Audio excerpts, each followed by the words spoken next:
I'm Justin Harris from Troponin Nutrition and myoplasmic.com. Training legs today. I'll let you go from there. All right. I'm Taylor McLaughlin. I'm from Muskegon, Michigan, and we just thought we'd get out here at Strength Beyond Fitness today to train out or hit legs with Justin Harris and my buddy Jeff. I'm 5'9" and I weigh about 240, 245. Depends on the day.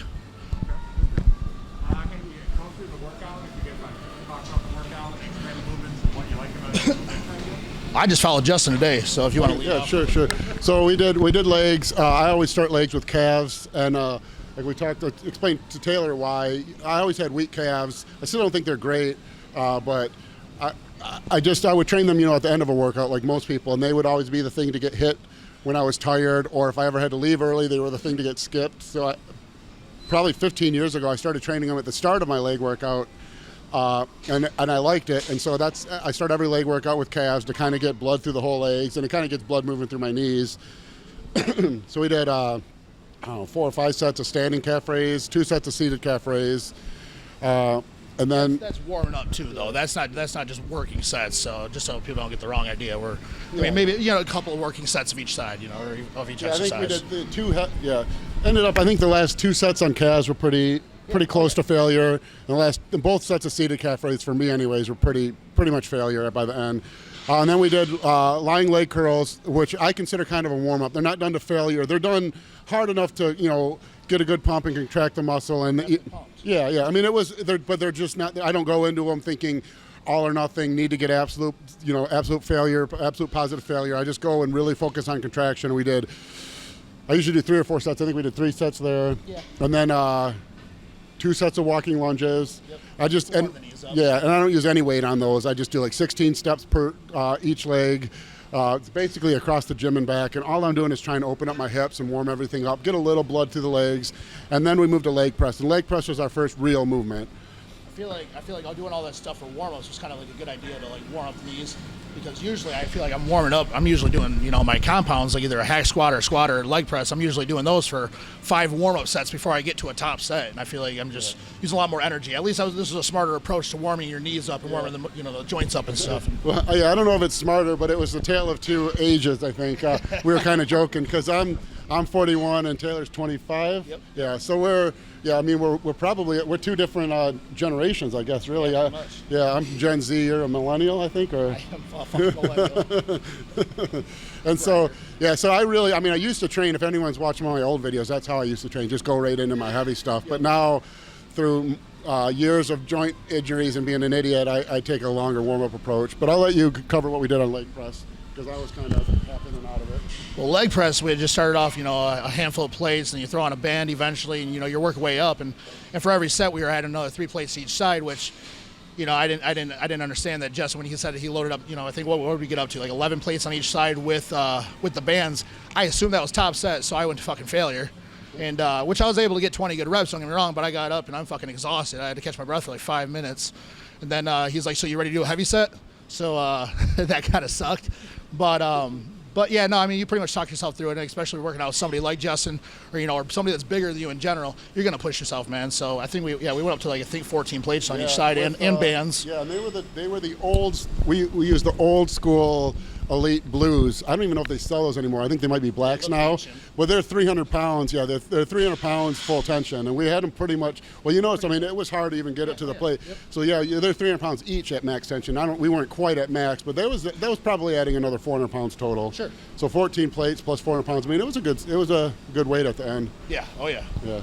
And then from there we went to. It was more hamstring curls. Seated hamstring curls. And I usually go, that's usually a hamstring movement, I go pretty heavy, but I got a meniscus issue, so we went to, it wasn't like we went light. We did 2 plates, and there was another plate on there. I don't know if it was a 10 or something. Yeah, those don't count. So we did 3 sets there, and I went to positive failure on all of them for me. You went to failure on those. Yeah. And then we went over to I don't even know what these things are called. Like a machine hack squat. Yeah. I don't know what the fuck one of those fancy things that have come out in the last 10 years that are in every gym now. And but I got a meniscus thing, and it was really starting to hurt there. Stop at that point. Yeah. drive it till the wheels fall off at this point. I mean, I'm going to need work at some point. And so I did what I could. We went out. You did 5 sets there. The last 2, at least the last one was. We did 5 plates. Yeah, it was 5 plates on each side. Yeah, so we went up a plate each side for 4 sets. Whatever, 5, whatever. we're not mathematicians. We're bodybuilders. I just stayed at 3 plates for 3 sets. But those were pretty good. And then we went to. The RDLs. Yeah, wide stance. I did really wide stance. You did pretty wide also. RDLs. Not as wide, but yeah. And we kind of had a discussion on this. Kind of a thing I see, like really heavy stiff leg and real heavy RDLs have kind of become popular recently. And I think they're a great movement for bodybuilding if you're built correctly.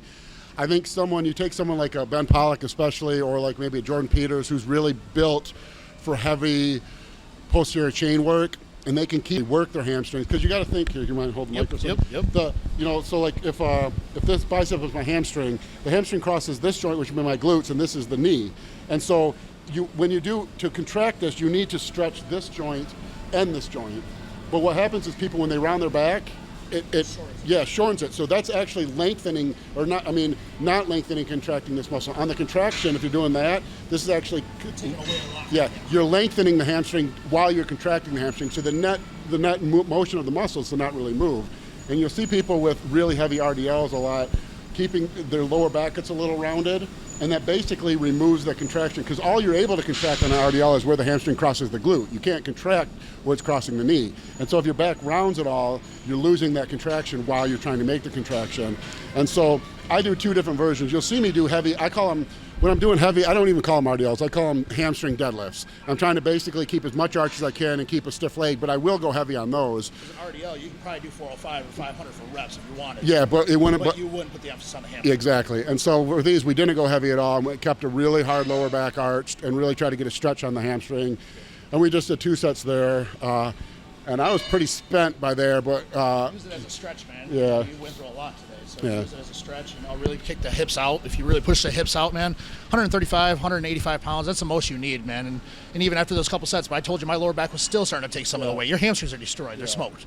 So if you really put the emphasis on the hamstrings, man, it doesn't take much. There's certain movements where the right muscle has no choice but to work. Like on a conventional deadlift, the erectors are the strongest muscle in that motion. So to lift the maximum weight, you by default have to use the strongest muscle. So you can't really not work your erectors on a deadlift. But the problem is a stiff leg deadlift, the erectors are still the strongest mover. So if you're not careful to keep the emphasis on the hamstrings, the erectors will take over. And so that's kind of something I feel like recently I've been seeing a lot on social media where people are doing very heavy RDLs and clearly not working their hamstrings. And from there, we just finished with 1 burnout set. I think I got like 22 reps on leg extensions just to finish it off. Just for a squeeze, a full contraction. Yeah, just called it good. Then other than that, it was almost like a cool down. The last couple things that we did were pretty much a cool down. But yeah. What's your background? Like, how did you get into the industry? I didn't. I worked out in high school, but I didn't take it serious, man. I was just like every other high schooler that went in there. You bench press somehow 3 times a week. Reps of fucking 1 to 2. And you hit, exactly, being a dumbass, and hitting biceps every day, and never squatting, the typical douchebag. And did you do the Seminole curls where the other guy holds the bar? No, I can't say I did that though. But yeah, I mean, I always worked out in high school, but it was never religious. I partied on the weekends. I ate like shit. I played soccer, so I burned off a lot of calories. It wasn't like I was actually bodybuilding. It wasn't until about a couple years after high school. I was probably 19, 20 years old. And that's when I got more into watching videos of, Jay Cutler and all the older bodybuilders and stuff, man. And that's where it got, more, it inspired me. And but I didn't expect to be where I'm at today even. I didn't even know if I was ever going to compete. It wasn't until, I even prepped for a couple of shows. Doing like a super low carb diet, which is not my body type, and I did that for a couple preps, man, and I thought, this is hell. I don't know how the hell people diet down for shows. I was fucking miserable. And by 2017 I ended up doing the Western Michigan, and I decided I stayed on carbs instead of fats, and I dieted out for that, and I wasn't expecting to do well. I just wanted to get my toes wet. I didn't care how I showed up to the show. I just wanted to get my first one fucking done with, just to try it out. And I ended up taking 3rd in the light heavies and won the novice classes, and that felt good, man. So that's. I had, I think it was a light heavy. Yeah, I was. No, I did. I think, yeah. He might have been a middle, but I remember you from the photos. Oh, really? Yeah. 3 years ago, no shit. Yeah, he's up there on the wall. He might have been a middle from the photo. Oh, no kidding. If you remember him, yeah. Oh, no, small Yeah, world. but I was trying to think where I knew your face from, but that must be it then, yeah. I had hair then, but yeah. So I did that, and then I took a year and a half off, and just kept growing. And finally, I got more religious as far as eating correctly, 6 meals a day, get my sleep, not partying. I haven't drank in years. It just becomes more of a priority. And then I ended up doing the Arnold Classic in 2019 in March, and ended up placing fourth in the heavyweights. So I went from 194 pounds to 212 pounds at that show in a year and a half. And then I decided I was going to take more time off, but I got antsy, man. Once you start competing, dude, you get an itch for it, dude. You do. I don't care. Like, especially when you start force feeding or eating so much food, you're like, dude, I just want to be lean again, And so I ended up doing, my last show was just about a year ago, last November. I did the Western Michigan, and I took the overall at that. And I weighed in at like 221, but the morning of the show I was 217. I was a lot tired the morning of the show, and that went really well. I definitely peaked better for that show. I didn't fill out a ton, but I definitely stayed tighter and didn't waterlog like I did for the Arnold Classic. And I tell you what, getting your first overall, man, it feels so damn good. So now it shows, like, realizing that you have a little bit of potential in the sport, man, it makes you want to push that much harder. You know what I mean, though? So yeah, I've only been training for maybe 6 years, 7 years, like legit. So. Like, what did you weigh in high school? I graduated about 170. Yep. So I wasn't a small kid. I wasn't fragile. No, hell no. But I wasn't a genetic beast either. You know what I mean? Though, like, I didn't have crazy genetics, but just takes time and consistency. Now, normally you do the push-pull style, right? No, that's what I've been doing this last 6 months. Actually, it all started when this whole quarantine thing started. I always did the bro split, 5-6 days a week, one muscle group per day. What? Before I would get pissed at you, it's called the pro split. Oh, it's called a pro split? Yeah. That's what it's called? All the top pros do it, though. I mean, it obviously works. And I get it. I get the purpose behind it. But when we had to go to the quarantine, it was we had to train out of my mom's garage. All we had was deadlift, squat, bench, handful of dumbbells. So I had to make a lot of free weights work.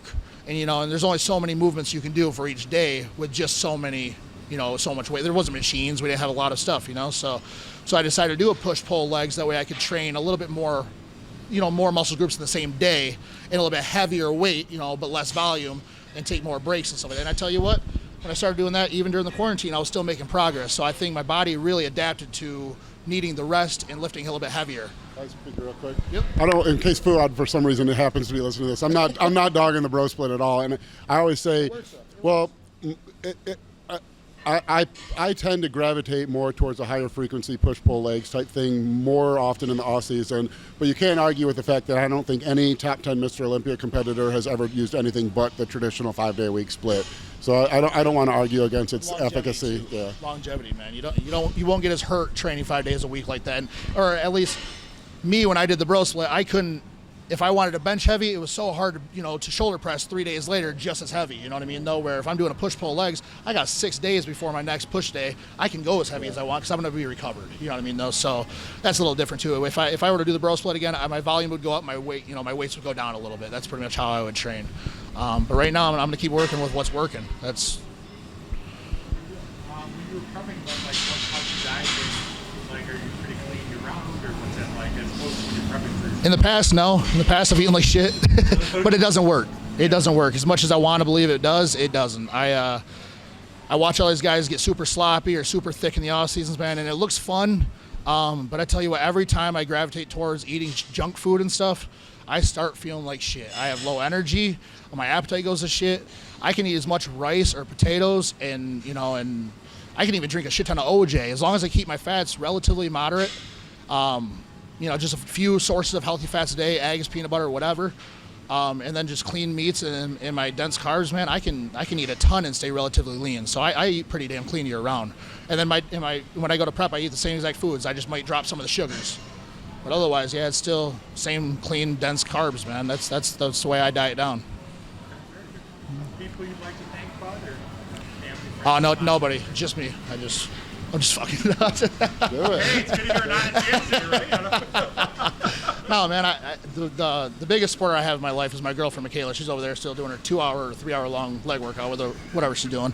But she's the biggest sport I could ever ask for, man. She, she was pregnant for 9 months. We now have an 8-month-old, and she doesn't miss a workout with me. She cooks 3 or 4 of my meals every single day, so I can go to work and come home. And dude, I work full time on top of this, So no, when I get home, she has everything clean and the groceries are done and my food's packed. I mean, she makes life so much easier. So she's the number one person, I think. And then my brother and my mom, they allowed me to work out in her garage for this last 6 months, and they've always been a support system. My family's all pretty supportive about this stuff, man. They all go to my shows and stuff, and they support me. I can't say that I would be able to do this without them. I mean, I honestly, I wouldn't know, because I've always had them there. So I'm very thankful for that. Cool, because some people don't have. No, they don't. They don't. They find out what bodybuilding entails and stuff, and in certain aspects of it, and health risk factors or whatever, it entails. And I feel like it's easy to push people away. And I tell you what, they're along for the ride. It's cool, man. It's awesome. Justin, family, friends, sponsors. Oh yeah. I got to thank my wife too now. I'd like to thank, after I dogged on the pros, but I'd like to thank Fuad. I've been lucky to be with Hostile Supplements, which anyone who's worked with me as a coach knows that I have a real specific intra-workout blend that I recommend, and I've been lucky enough that the Intra R3 by Hostile is like identical to what I like, so I've been really lucky with that. I like to... I don't know. I mean, I've been in this sport 25 years. I got a million people to thank. No matter who I thank, I'll forget someone. I'm just really appreciative that I've been able to meet so many great people and train with new people, get to film with Jeff, and I've been blessed for a long time.